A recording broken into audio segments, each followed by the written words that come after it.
আসসালামু আলাইকুম ওয়া রাহমাতুল্লাহি ওয়া বারাকাতুহু। আলহামদুলিল্লাহি ওয়া কাফা ওয়া সালামুন আলা ইবাদিহিল্লাযীনা ইসতাফা, আম্মা বা'দ।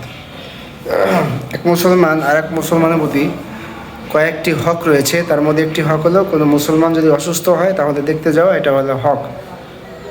প্রথমত একটা হক আদায় হয়ে গেল। দ্বিতীয় কথা হলো, যদি কোনো মুসলমান অন্য কোনো মুসলমান ভাইকে দেখতে যায় তাহলে রাসূলুল্লাহ সাল্লাল্লাহু আলাইহি সাল্লাম বলেছেন, যদি কোনো মুসলমান অন্য কোনো মুসলমান ভাইকে দেখতে যায়, যদি সকালে দেখতে যায় তাহলে সন্ধ্যা পর্যন্ত তার জন্য 70,000 ফেরেশতা তার জন্য ক্ষমা প্রার্থনা করে, রহমতের ফেরেশতা তার জন্য ক্ষমা প্রার্থনা করে। আর যদি কোনো ভাই কোনো মুসলমান ভাইকে সন্ধ্যার সময় দেখতে যায় তাহলে সকাল পর্যন্ত তার জন্য 70,000 ফেরেশতা তার জন্য মাগফিরাত কামনা করে, রহমতের ফেরেশতা তার জন্য মাগফিরাত কামনা করে। এজন্য সমাজে কেউ অসুস্থ হলে তাহলে দেখতে দেওয়া যেমন একটা সুন্নত, দুনিয়াও ফায়দা আখিরাতও ফায়দা। আল্লাহ তাআলা আমাদের সকলকে এই সুন্নত যাতে করে আমরা আদায় করতে পারি, আল্লাহ তাআলা আমাদের সকলকে তৌফিক দান করুন। আমিন। আসসালামু আলাইকুম ওয়া রাহমাতুল্লাহ।